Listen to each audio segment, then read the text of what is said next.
আগে এই উপরের ভিডিওটা দেখে যান। বিনা সালাতে আপনি মুসলিম দাবি করেন, এটা কি করে হতে পারে? কে শিক্ষা দিয়েছে আপনাকে, বা কে আপনার মনের মধ্যে এই চিন্তা ঢুকিয়ে দিয়েছে যে আপনি নামাজ না পড়েও মুসলিম? এটা কোত্থেকে, এই ফতোয়াটা নিলেন কোত্থেকে, পেলেন কোথায়? এটা কোন হুজুর বলেছে? এটা কোন কিতাবে আছে? এটা আপনি কোরআনের কোন আয়াত পেয়ে গেছেন যার মাধ্যমে প্রমাণ হয়ে যাচ্ছে যে আমি বেনামাজি হলেও আল্লাহ আমাকে নাজাত দিয়ে দিবে? কোথায় আছে সেটা? সে হাদিসটা কোনটা যার উপরে ভিত্তি করে আপনি বেনামাজি হয়ে বসে আছেন? কে আপনাকে উদ্ধার করবে? আল্লাহ সুবহানাহু ওয়া তাআলার পক্ষ থেকে এটা কেমন বিধান নাজিল করে দেওয়া হয়েছে?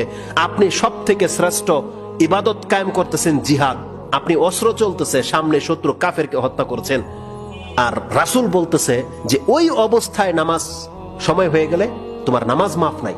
রক্ত লেগে আছে, কাফেরের রক্ত, অস্ত্র চলছে, তুমি থামতে পারবে না, কিবলার ঠিক নাই, পবিত্রতা নাই, ওই অবস্থায় অস্ত্র চলবে, তাকবীরও চলবে, রুকুও চলবে, সেজদাও চলবে, তোমাকে ঝুঁকতে হবে না।